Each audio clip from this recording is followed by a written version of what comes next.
Hello there, and welcome to another episode of TapCaf Transmissions, the only Star Wars podcast where one of the co-hosts claims to not be available to be on camera right now. But I am Corey, one of your hosts. One of your hosts Oh, joined. ho, We're doing a Christmas episode, joined as always by Mr. Eckhartsladder. How are you doing today, Eck? The thing is, a Christmas episode wouldn't even be like that much. Like that's pretty much how our scheduling goes. Like we would be getting to a Christmas episode right about now. That's It's very true. realistic, I would say. We're just getting to the next Halloween episode with Dark Troopers or Death Troopers 2. Mm-hmm. But yeah, how do you feel about the image that I've chosen for you to take your hold on. place? I don't even have the chat open. I'm just gonna, without looking. Oh, okay. Without looking, I'm gonna say, yeah, that's really good. Thank you, man. I appreciate that greatly. Okay. So, now can you do it with looking? Yeah, no, I was looking before I reacted. All right. Well, I'll get rid. That's No, you technically can leave it. that's stealing someone's thumbnail. I can't just use that without permission. That's true. That's fucked up, man. That's But fucked up. But today's episode, we are talking about Low Red Moon by Mike Chen, a tie-in to Star Wars Outlaws. Well, actually, favorite how are you Chinese doing, meal? just generally, before we talk about Outlaws? I'm doing pretty well. I got no complaints. So we didn't get to discuss the Mandalorian and Grogu trailer, I don't think, did we? That is true. We have not convened to discuss that. Maybe we'll do that at the end of the episode if there's anything we want to talk about. It's a bit old news now, and we got a Pretty whole book to get through. Yeah. What? Okay. Fair enough. What? I was just saying it was pretty boring as well. So. Well, my short takeaway was that I'm not super excited for it, but Yeah. But as we said, we have Low Red Moon to talk about by Mike Chen, author of Star Wars Brotherhood. I don't know if there's any other. I don't think there's been other full novels by him, at least. I think he might have done some like from a certain point of view stories, but I can't remember what I can't remember our takeaways on Star Wars Brotherhood, if I'm being honest. So I think we both liked it. I've got the spreadsheet open now, and I'm going to Control F Brotherhood because there are many, many rows. Wow, that was episode 106. That's kind of crazy. What are we on it now? was that long ago. Yeah. What are we on now? We are on like 230 something. Wow. Like this was pre Tales of the Jedi, Kenobi, Andor, season 1 even. So that's a lot. But we both gave Brotherhood an A. Okay. Or sorry, a B. We both gave Brotherhood a B. Okay. So we were fairly positive on it. We thought it was a fun tie-in with our elements were fun tie-ins to Revenge of the Sith and the animated micro series. But yeah, I will say it's one of those ones that it's not stuck with me. Yeah. I think that's fair. Yeah. Speaking of, I thought we might also, since who knows when we'll get a chance again, I thought it might be a good time to talk about the Star Wars Outlaws, considering obviously the tie-in. Yeah, I guess the first place to start with this is to say how much of the story we've actually played, because I was coming into Red Moon, because you don't take the microphone. I was coming into Low Red Moon with minimal experience on Outlaws. Like I don't think I even made it past the first planet before my Ubisoft Plus subscription ran out, and I was getting a lot of performance issues when I started playing the game. I'm sure it runs better now, but I was playing it on like a trial of the like Ubisoft subscription. So I thought it was fine. Like I didn't dislike it, but it wasn't grabbing me enough that I wanted to buy it after that fact. So how about you? How far did you actually make it? Yeah, not very. It was like a very Ubisoft game, and I suppose I do mean that in a somewhat derogatory sense. So I actually went to Ubisoft to check that game out. And I don't know, like even playing it the first time, I guess it didn't really it just wasn't doing enough, and like it kind of sucks because I can tell that they put a lot of thought into certain elements of the game. Like when I was there, they had a whole presentation on like how they do the like they had a whole presentation on like how they try to make the cutscenes look like they're straight out of New Hope, and like the aspect ratio and the color, and how they went really deep into like the some of the original stuff, and like that's all fine, but the game ended up being really really boring. Like Hmm. I mean that was my take anyway. Like I wish it wasn't, because as I said, the people who made it clearly cared a lot about it, but it's also like the most Ubisoft game of all time. Yeah. So, I mean, as far as it relates to the book, um, I think I know just enough about the game to understand certain things in the book or to at least find fulfillment in parts of the book that I don't think I would have if I didn't know anything about the game. Um, like, I think there are certain elements, especially when it comes to how Jalen, the main character, relates to like the underworld crime syndicates, that if you aren't aware of more of what happens in the game, like I kind of know what happens to him in the game. I don't know necessarily like the actual plot line with him and ND5 in the game. But like if I didn't have that context, that would feel kind of tacked on. And I think some of the Hmm. weaker parts of the book are the elements that are trying to tie into like gameplay mechanics in Hmm. Outlaws, like Jalen's trying to manage his Yeah, relationship with these crime syndicates that were never really explained anything about. yeah, Like you kind of just have to know who they are already. Because like yeah, a lot of we'll talk about this more, but a lot of the underworld development of Jalen, like him becoming involved in the underworld, happens in the time between the book parts that you don't actually see. So very little of yeah. that happens on screen. You just kind of know that he has that as a goal, but we don't necessarily know too much about why initially or what the syndicates are.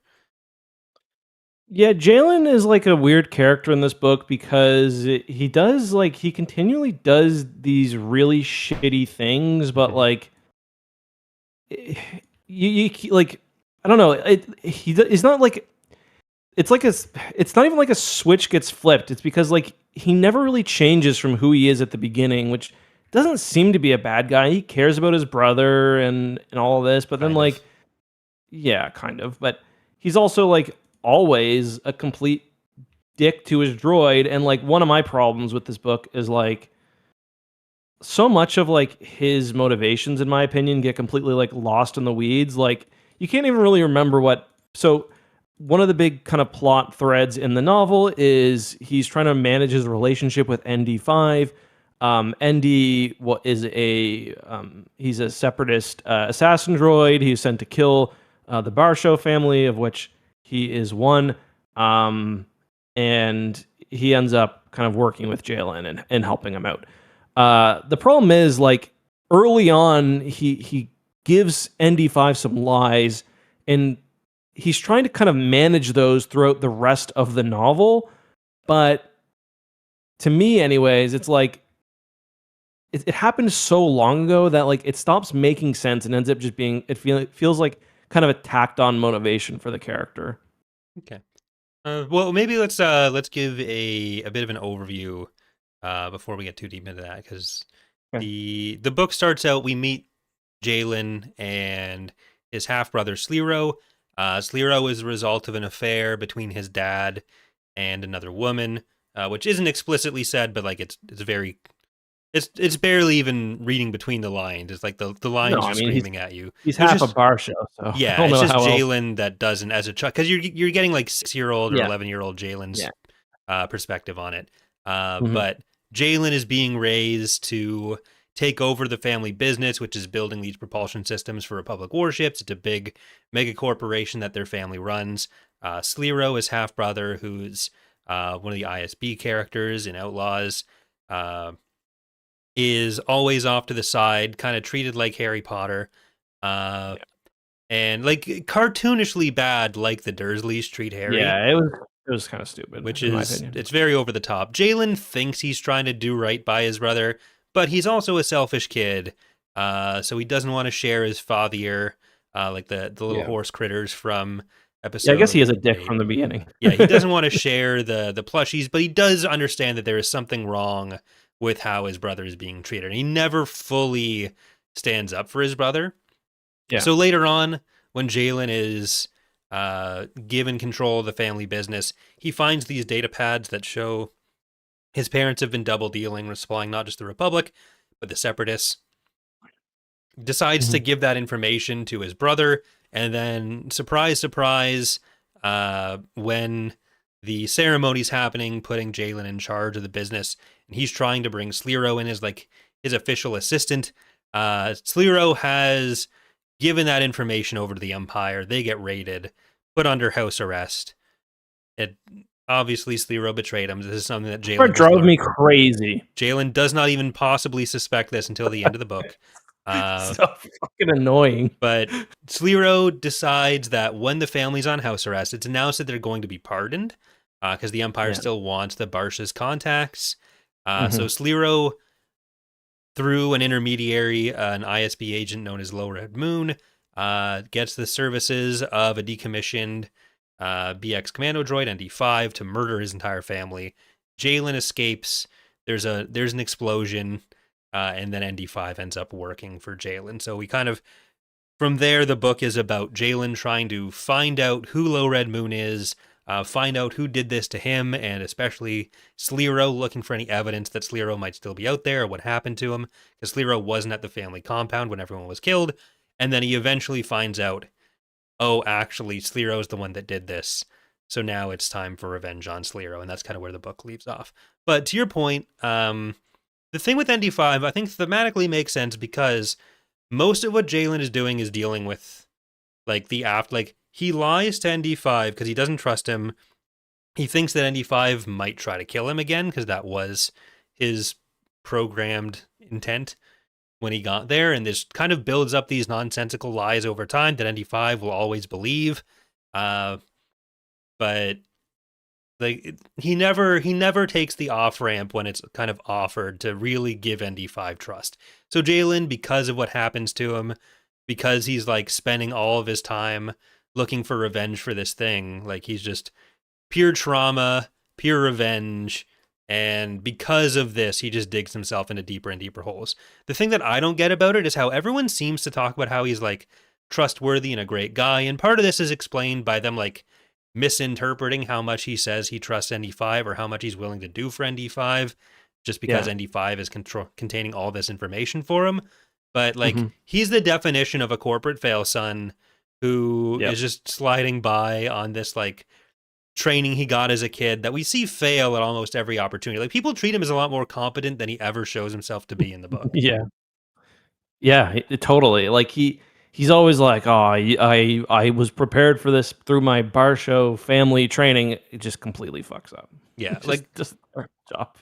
at one point Fennec Shand is basically she decides to trust him partially because he pays well for these Mhm. jobs that we never really see him do. Like the Yeah. the book is always kind of riding this line with him of like him and ND5 are these very successful underworld figures, but they're also that like pay really well for all their subcontractors on these jobs, but also they're just they're just starting out, even though we're like 10 years into his career at this point, and they need to establish their Yeah. reputation with the syndicates, which is a mechanic in Outlaws. And it seems like Mhm. that is why that becomes as present as it is, or like mentioned the way it is. Yeah, I mean that was part of the reasons why this book like it didn't really make like the formatting of this book to me just it made no sense. Like I didn't like this book very much and I found it quite frustrating as well. And it's kind of hard to even put into words why. It was just like the it was like so this our character's supposed to be going on this journey, but we're not seeing like any of it. Like he gets a little bit of character development during the end, but really we're not seeing very much of his journey at all. Mhm. Instead, what we are getting is essentially these bits that the book feels like it's just trying to get through. Like, okay, we've got to do this thing, and we're gonna write. It's like it's gonna be handled in a way that like there's nothing super exciting about any one thing that happens. I guess the end is like kind of exciting with the whole hot Kira thing, but like every part of the book feels like okay, we just got to get through this to get to the next section, but there's not a satisfying through line or a satisfying payoff in my opinion. And I found that really frustrating. It's like why are we skipping all of these? Like for one example, he's trying to find Low Red Moon, and he's tracking he's tracking an alien. I think it's a I forget.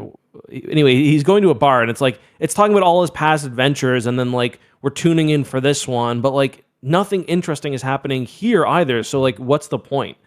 I don't know. Yeah. Like it was very strange to me. So yeah, I think there's three kind of through lines to the book. I think the most interesting one, and the thing that makes me honestly most interested to go and play Outlaws all the way through, is ND5. Like once again, Yeah. shockingly, the droid ends up being my favorite part of the story. But when it comes to Jalen's story, there are two kind of elements to it, and the one is what we as readers know from the start of Slero set him up, and eventually Jalen is going to find this out, and how's that going to pay off? And so, like, the ultimate payoff for that, I presume, is in Outlaws. So Jalen's story in the book, like, he's held back by this trauma, and it's impacting him a similar way. Like, he ends up making the same choices at the end of the book as he does at the start, which is, I think, it can be an interesting character thing, but considering there is not really any other resolution to anything in the book, I think it feels somewhat unfulfilling because ND5 is the interesting part, but he ends up with his restraining bolt put back on because Jalen decides he can't trust him. So ND5 ends up back where he was at the start. Jalen never really moves from where he was at the start, other than finding out that Slero is the one that set him up. And as the reader, because you open the book knowing Slero did this, because it's like it's not a mystery. Like it's No, it's very so obvious. obvious this is what happened, and you know it's going to happen from the moment he opens the desk drawer with the data pads in it. So you kind of end the book getting to the point you've been waiting for where the main character catches up to what you've known all along. And I Mm-mm. think like for a book to be a standalone experience, this is always something you kind of worry about with tie-ins, where is it going to tell a story that you can enjoy for the characters without needing to play the thing it's a tie-in for or needing to watch the thing it's a tie-in for. I don't think this therefore tells a complete story, and I think that is a bit disappointing. Yeah, I was like, I was reading the Goodreads reviews after this, and people were like, "Oh, the twist at the end is so good." I'm like, what are What you talking about? was Like, was this supposed to be a twist? I I can't don't know. imagine that's the I intent. don't know. Um, but like one thing that I found really frustrating as well is like it's kind of obvious like what's happened as you mentioned. It's not really supposed to be a secret, but the main characters never once suspect it. So Yeah. like you mentioned this as well. The big twist is that the big or sorry, not the big twist. The big kind of moment at the beginning is Jalen is kind of bucking his parents, and he is going to actually uh, invite his brother to help him with running the company, which is a big thing because he's only he's not a full blooded Marsha. bar show. He's a even though the mom's not either, so I don't know what she better watch herself too. But then like there's an assassination attempt, or they get arrested, and then he's made this big speech where he's announced that okay, my brother is going to take a part in the company, and then his parents never bring that up ever, and like he never once even suspects that it could potentially be his brother, the person with the most obvious motivation in the world. And Hmm. like to me, that was just like a really like when they're on the island and he's only worried about his brother and not once even thought, oh, it's probably not the case because he's such a good guy. But like, could he have done it? Like at that point, it's a little you're like it's a little frustrating. Yeah, and I mean, again, thematically, I'm okay with it because like he is he is trusting ND, or ND5 is trusting him implicitly, and his whole thing is worrying like will ND5 ever figure out that I've betrayed him? And he's not considering that this is a thing that's already happened with Slero and him. Like, he's not kind of seeing the parallel in that situation. But again, as a narrative arc for the characters, and for not even necessarily a narrative arc for the characters I think work for that, but as the narrative arc for the story, I think it weakens it, because that is just where we end, is him finding out this thing that has been so obvious for so long. Yeah. Like, we Yeah. don't we have Fennec Shand coming in for a cameo, but it's not like her character gets developed more for having been there. Same with No.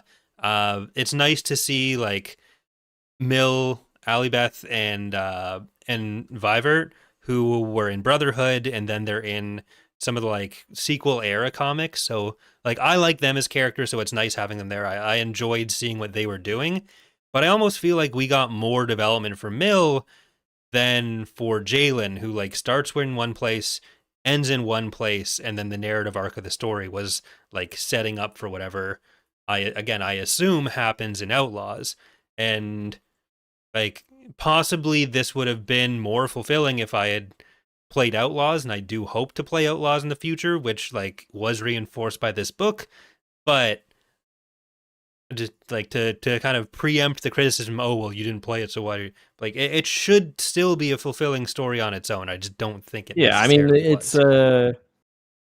yeah, I don't know. Like I played a bit of it, and I do know there's twists in that as well, like the relationship between the brothers. But yeah, I don't know. It, Well, like I don't know. This didn't make me want to play Outlaws in particular, I guess. well, I don't know. Like we have the epilogue where like we see that ND5 is with K, but like there are elements of it where I was thinking, oh, how does this resolve between ND5 and Jalen? And ultimately, well, I in know terms of the ND5 books, kills Jalen. well, in terms of the books, it's like, okay, it just kind of doesn't. He just Yeah. decides he still doesn't trust him. So like, it's good development for the characters as background for Outlaws, but Yeah. Yeah. uh, like, if it, I don't know, for example, Wayseeker. Mm-hmm. I think that Wayseeker told a good enough story that stood as its own on a story, whether or not you've seen Acolyte. Like, you benefit more from having seen Acolyte because you know who these characters are more, but I don't Mm-hmm. think you need to see Acolyte to read Wayseeker. And I think it's Yeah, I'd agree with that. always a point of discussion around this kind of tie-in as a potential weakness to not be good enough on a standalone thing. And I think it is kind of disappointing because like, I did generally enjoy the book, actually. It's just Mm. the conclusion ends up feeling unfulfilling and inconclusive because it is so reliant on like, it's not even necessarily about setting Jalen up as this underworld figure. It is more about the background with Slero, which doesn't pay off in this story. Mm-hmm. Yeah. Yeah. Yeah. I don't know. I just don't get what the point of this book is. I don't know. There was nothing really like when I'm reading it. There wasn't like a section that I found really particularly enjoyable, and like I don't know. I guess I didn't really find Jalen's character interesting. Like he's a total dick, and he is like you kind of mentioned he is the spoiled corporate son, and that's established pretty early on. But like I don't know. To me, and one of like I know Mike Chen had an interview with Alex from Star Wars Explained, and he said like, yeah, I was purposely kind of trying to structure it like a video game with like different levels and stuff, but like that didn't work for me because each level, I didn't find any of the levels interesting enough on their own. I guess And it was almost feels like Jalen, it's a video game where Jalen ended up losing every level. Like, just dying in the boss fight at the end of every Elden Ring section. yeah, like not even in an interesting way. I don't know. Well, we are shown some of his early training where like Slero is actually good in school. Jalen is like average at best, but he's got this one-on-one training for these other Mhm. skills. And ND5 says like, oh, he's always thinking strategically. But like we see repeatedly Prove it. how these things fail for him. And like there's the one major standoff on Andara where he kind of builds his whole reputation seemingly in the underworld, Yeah. where he's having a stand down with Shaw. I think it's Shaw, Yeah. the Shaw, other yeah. ISD or ISB agent they go to that gives them, or where they get the data pad with all the ISB code names. And Yeah. Jalen's like, well, Fennec is shooting down all of her guards until it's just Mhm. Jalen and her on the rooftop. And she says, well, if you kill me, I've got this bio-linked bomb, essentially. If I die, it goes off. And Jalen's like, ha, I can read people. And this is our one big demonstration of Jalen's skills that he learned. And it doesn't go Completely well. fucks it up. Like Yeah. he explodes, or she explodes, and he would explode He almost otherwise. explodes, yeah. But it was a bad call. Yeah. But it's still enough to build up his whole reputation. And despite this being like honestly one of the worst calls of all time, the next time it comes up, he's in a bar, trying to like impress himself upon this Trandoshan underworld guy. But Mhm. a Toydarian nearby is like, I saw you how you stood up to that guy, and also I know you're in with Fennec, and like even Kira has heard about this thing on Andara. It was like, if that was me, I would make sure no one ever heard about this thing on Andara. Yeah. It does not show me in a good light. No. Yeah, I mean, it's funny. He does end up finding a lot of his success by his parents gave him like one lesson. And it is a good one. It's like don't fuck over the people who can, or like treat the people who can fuck you over very well, which in general is Yeah, definitely a good life lesson. And that does end up kind of carrying him a few times, yeah, including on that occasion because he pays Fennec a little extra money for one of the jobs she did, and that ends up obviously serving him well because she knows a lot. She has a lot of connect. She's like very well established. She's not a crime lord or anything, but she does what she does. She's mm, a assassin for hire, so she's yeah, already got all the connections. yeah. And this is like her as an up and comer. Yeah, although she's more established than he is, Yes, certainly for by sure. quite a bit. Well, it's always kind of hard to tell how established he is because he's doing like some of the early running jobs. We jump from Gustreda, the Moon of Corellia, where his family gets killed, to him having like a It's like a few 10-year weeks or jump. months of underworld experience. And at this point, we know he's doing like some little running jobs. But then it jumps 9 years into the future, Oh and yeah, like we never really get a sense because at that point, that is when he's saying like, "Oh, I'm trying to make inroads with the syndicates." But like again, we as far as we know, like he's been doing this for 9 years, and he's yeah. like He's still pretty relatively broke as economically well. successful until they're focusing all their efforts Yeah. on finding Low Red Moon, and then they start running out of money just because they're not doing anything else. But Hmm. like it feels slightly tacked on. Hmm. Uh, but like tacked on makes it sound like it's not central to who he is as a character, which it is. But tacked on is in it's not particularly well fleshed out in the context of the book, like how he's progressing. When that feels like if you're gonna do a prequel story about Jalen Vrax, like showing more about how he got to where he was, even if you keep like his inciting incident being this thing with Slero and ND, like I think you can do that and still tell a more interesting story. It's just have some part of that conclude. Because I never really Well, I got the mean, sense that I knew where he was with any of the syndicates by the end, other than like Kira kind of likes him. yeah, and I mean that's kind of one of the major problems is like the whole thing is okay, like he's sacrificing his entire underworld career to try to learn the truth, but like the truth for us is obvious from the second it happens. Yeah. And I'm sure it's even more obvious for those who have played the game. So it's like I don't know, it's a weird thing to focus the book on. And I get without like I don't know, like I didn't find his character development very interesting. So I think that hurt it for me a little bit too. Like he Mhm. just at the end he becomes, I guess, more not he's not really a dick. He's just very kind of like self protective. Mhm. Um, but like I don't know, he was kind of like that from the very beginning as well. So that I wouldn't say that really worked for me. Yeah, and so the way we get to where he is at the end is like he's starting. So there's one person they work with on the mission with Finnick who talks to ND5 and calls him big guy, and ND5 seems to kind of like this Yeah, he's and into it for gets sure. like starts developing more on his own. He's not using his restraining bolt anymore.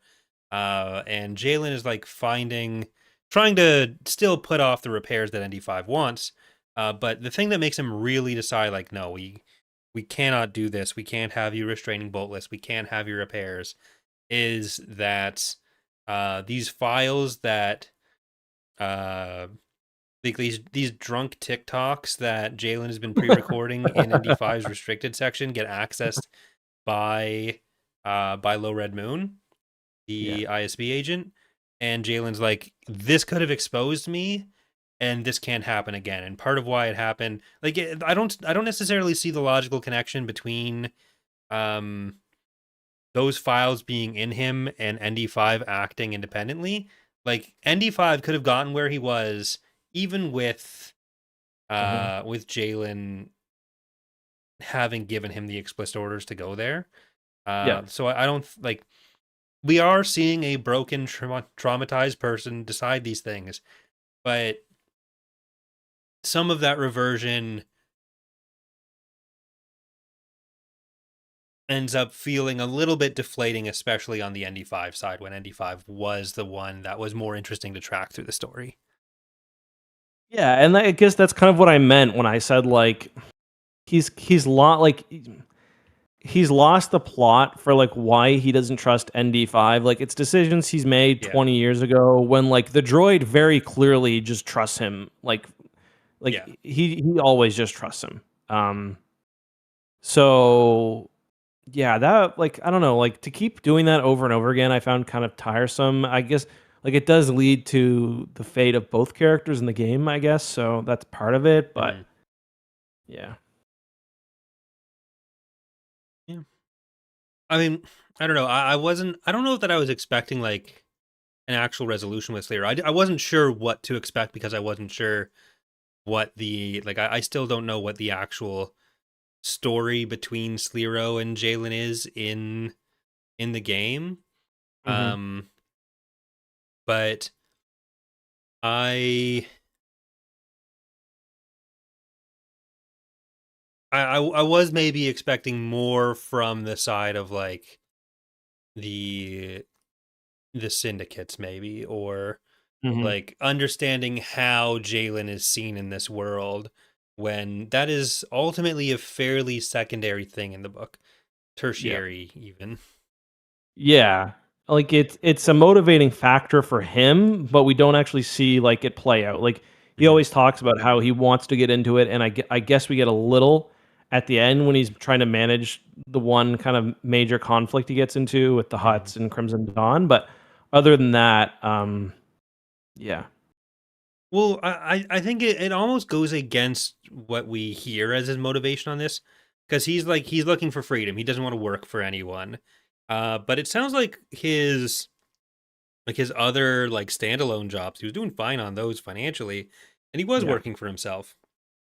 Yeah. So what it means to get in with the syndicates is unclear, and to a certain extent, it feels like well, is this a thing you want? Do you want to be in with the syndicates?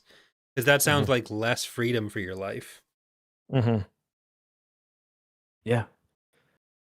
He just wants to be a bad boy. That's basically it. What's he going to do? Exactly. So I did enjoy Um the epilogue. I like knowing that ND5 ends up happier with K. mhm. Um and I guess part of it is that like there's so much build up to finding to like ND5 finding out that maybe Jalen isn't what he believes him to be. Like our Mhm. best the best version of Jalen is that which gets presented through the eyes of ND5, which we Yeah. know is flawed because ND5 has always been lied to by Jalen. Yeah. But it's like it's a pretty depressing sequence where at the end of the book Jalen's like, oh no, we can't trust you on your own, and restraining bolt It goes is. on, and I'm going Yeah, to it is depressing. Yeah, like I'm gonna control you in combat because you just like cannot be trusted at all. So there is Yeah. some nice closure of knowing that like Kay appreciates him and Nyx appreciates him and all that. But we kind of skip over the book relevant parts of obviously ND5 doesn't find out that Jalen sucks in the book. And I think that's part of where the tie-in weakness really shows is like Yeah. the conclusion is with these characters that if you were just coming into this book without playing the game, you don't know who Kay is and who Nyx is. Like it's so entirely separate from anything you've had before. Yeah, that's like the classic Star Wars tie-in novel issue. Like it's got to be, they want it to be accessible for new readers or for people who haven't played the source material, but like I don't know. And in this one in particular, I guess it wasn't too bad because Mhm. you mentioned Kay and Nyx. They're only really in it like at the very last minute. Yeah. But they But are what could count as a conclusion for the book. yes, yes, exactly. So like, yeah, they definitely want you playing the Mhm. game after that. Well, like the reason it stands out for me is because like this is something that's always talked about as being an issue with tie-in stuff, but it's one that I'm usually arguing against because I feel like most things are able to get around that fairly well. Like Hmm. whenever we do High Republic stuff, and I'll mention like, oh, I haven't read the comics or I haven't read all the young adult stuff.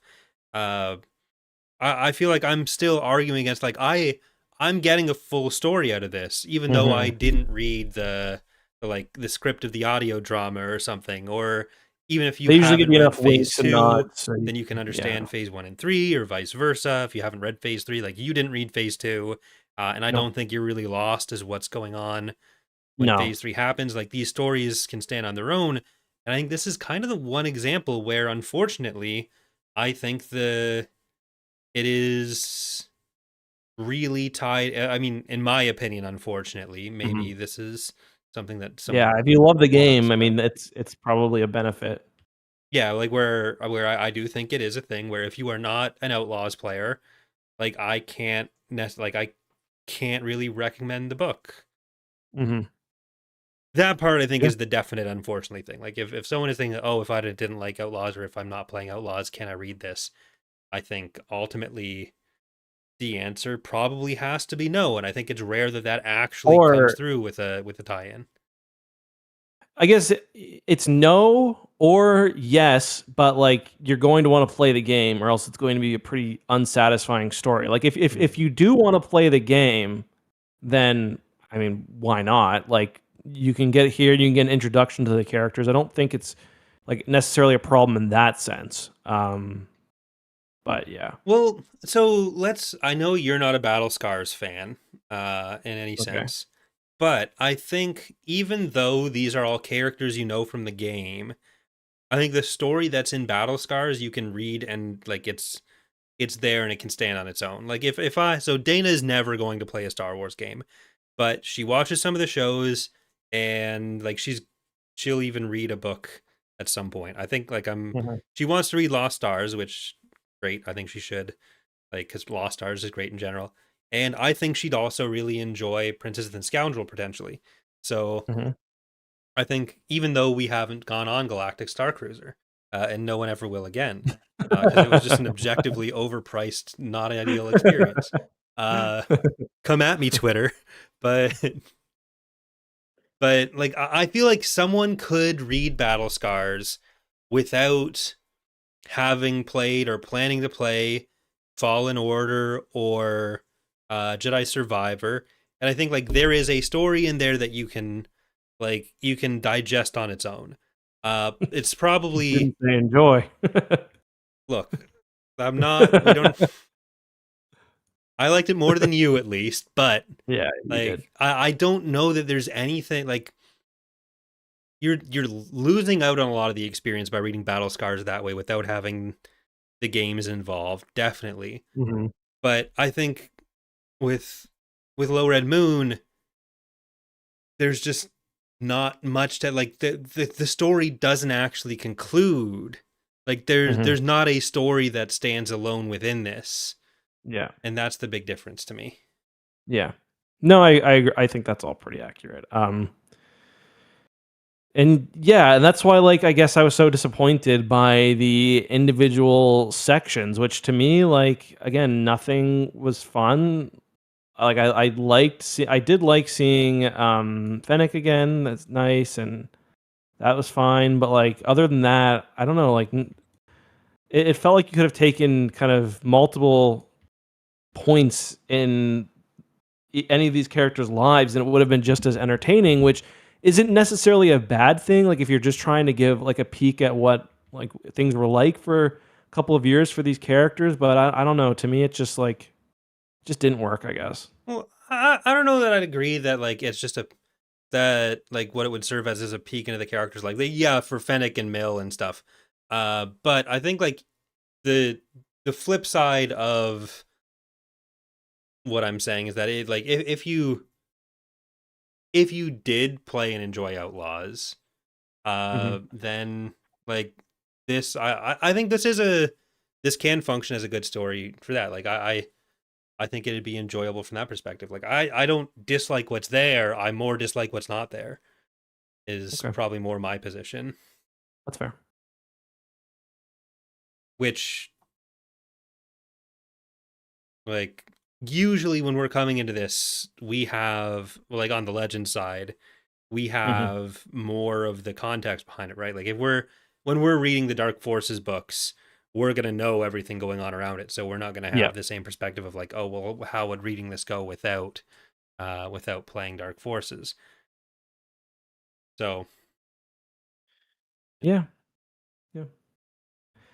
Um, so I guess to kind of sum up your point, you would recommend this for someone who's a fan of the game, but probably not for somebody else.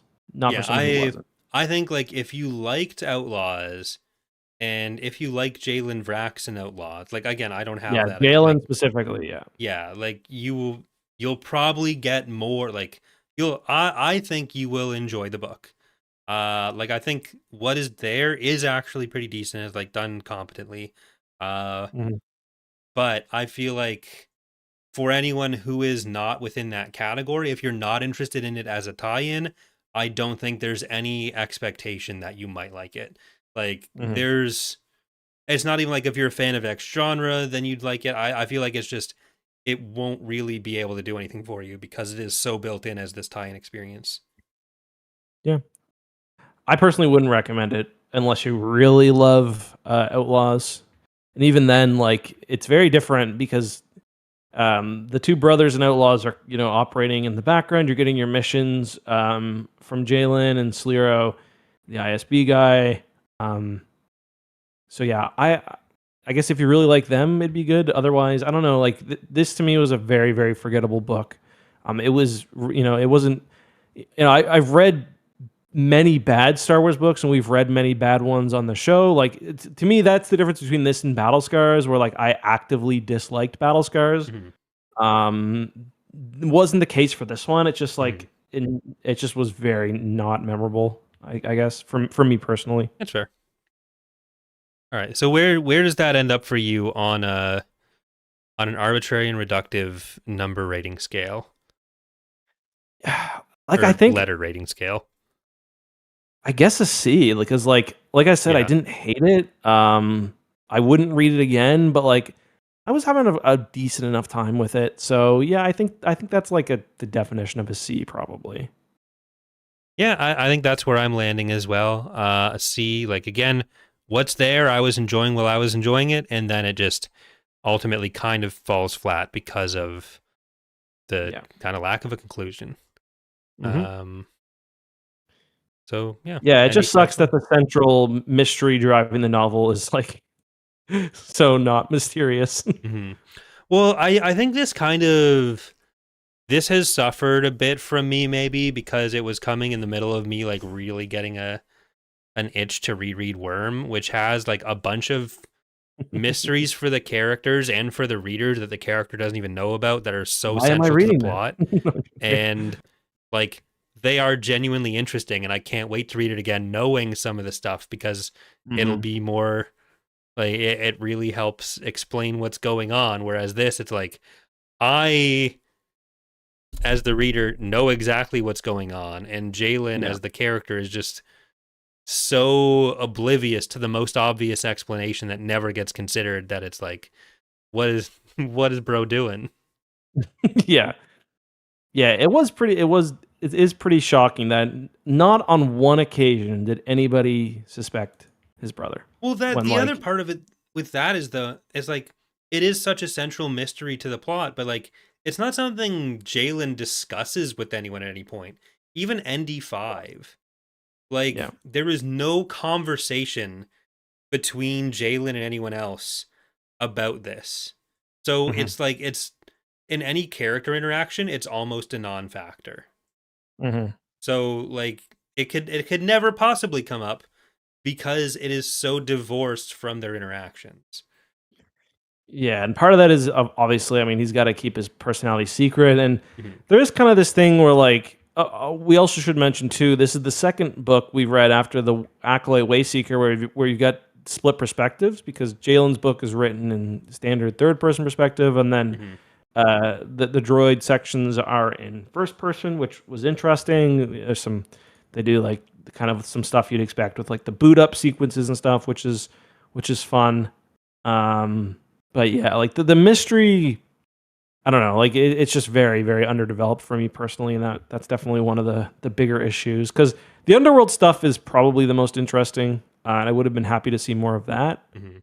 But yeah, It does have some some parallels to like Reign of the Empire or Reign of Fear, Mask of Reign of the Empire, Mask of Fear. There we go, hmm where it's separatist era commando adapting to life under the Empire kind of thing. yeah, yeah. Only I I think I think I gave Mask of Fear an S and you didn't, but I did like the section where they're in the DMV. That was funny.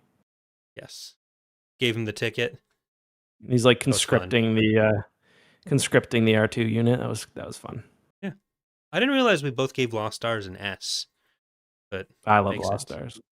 Yeah, No, I'm not saying it was wrong. It's just for whatever. If you asked me to list all the S's we gave, I didn't know that Lost Stars was there. So I yeah, definitely did. Marmar.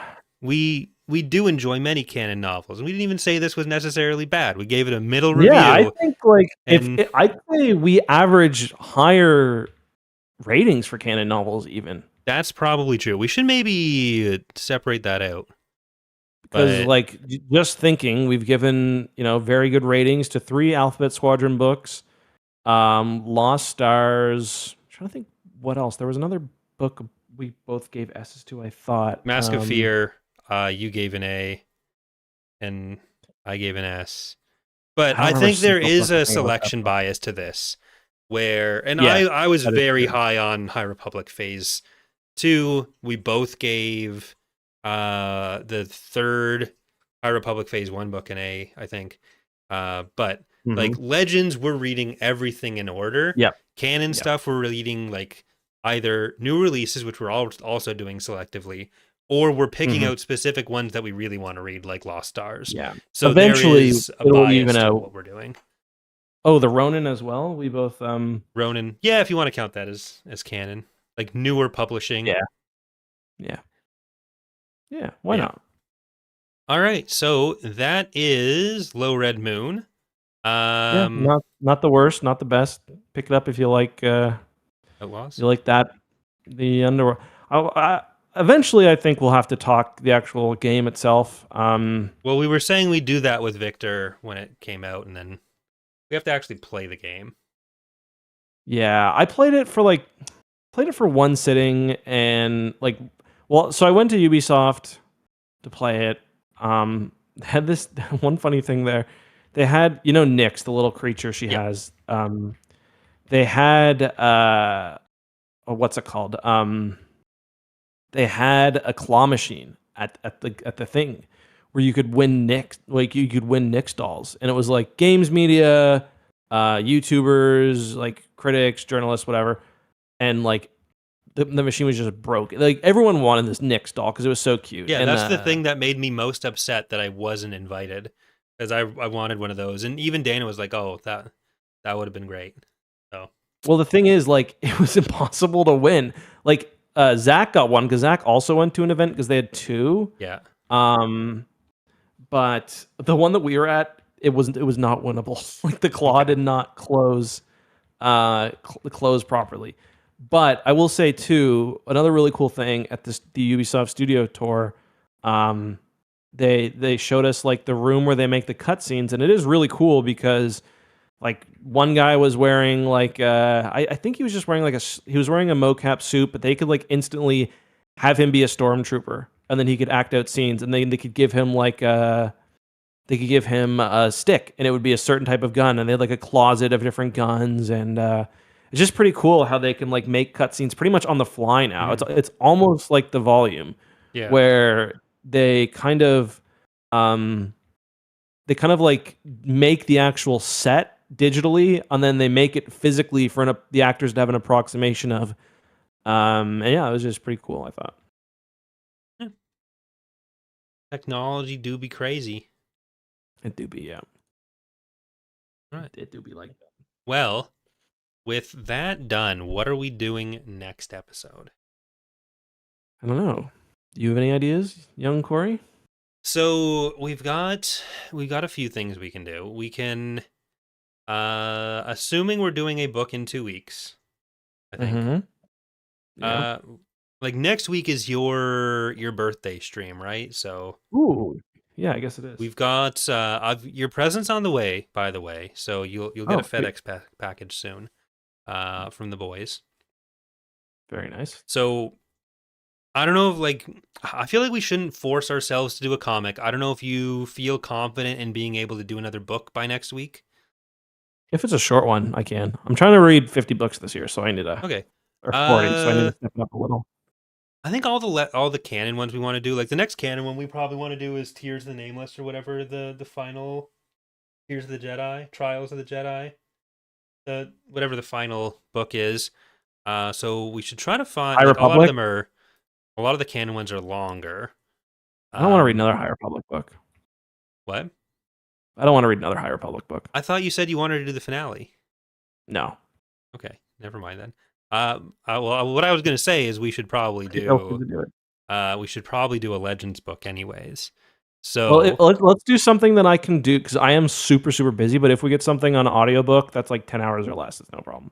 I'll just put on 1.75 times speed. No all big right, deal. No big deal. I'll throw some options at you. Okay. I don't know if this has an audiobook, but Millennium Falcon. I'm not sure if that does, but I'll take a look. Okay. Lost Tribe of the Sith. Is that even a book or is that There's a? the book series, right? So Is that like a Fate of the Jedi prelude? I've never read that one.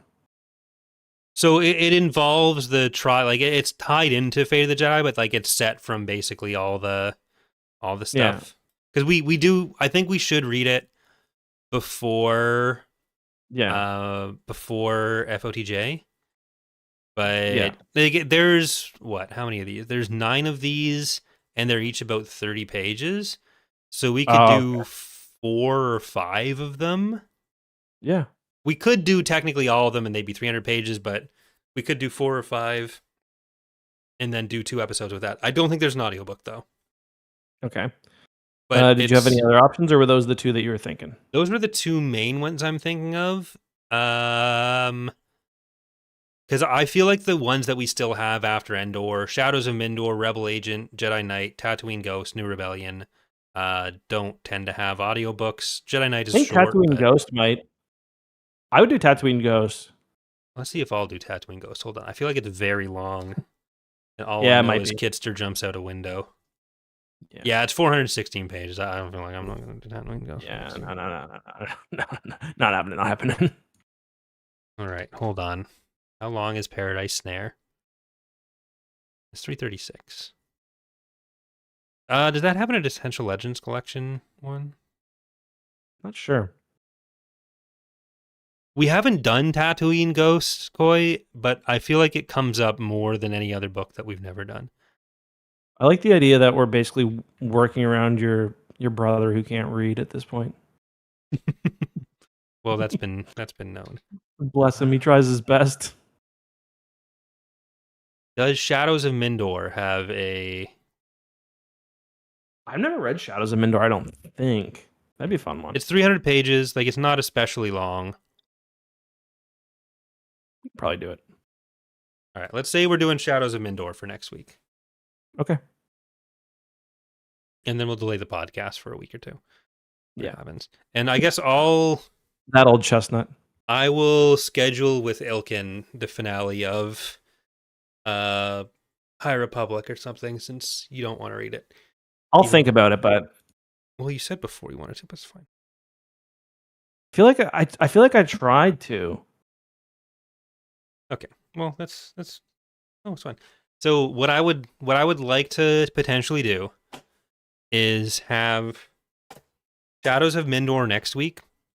Okay. And then over the following 2 weeks, either do 1 or 2 episodes where we do Lost Tribe of the Sith. Either splitting it into 4 and then 5 books, or doing them all in one. Because altogether, they are like 270 pages. Man's eager to get started on Fate of the Jedi. I can just. I want to have our prep for Fate of the Jedi done. I want to make sure we do this before Fate of the Jedi. Yeah, that makes sense. Even though it kind of ruins a bit of the surprise, but. Well, not surprise. Is there going to be a surprise? Well, I mean, for those who haven't read it, to find there's a whole new group of Sith. Those who haven't read it are just going to be on the Star Wars Expanded Universe Discord complaining that we spoil books. They're not going to be disappointed by us reading other stuff. That's true. Okay.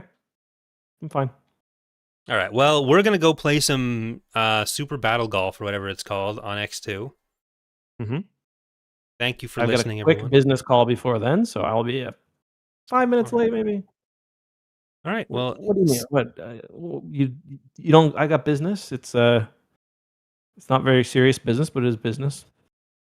All right. Well, hope to see some of you for the for the Battle Golfs. Hope you have enjoyed this look at Low Red Moon, and remember, keep your stick on the ice. Yeah, it's a good call.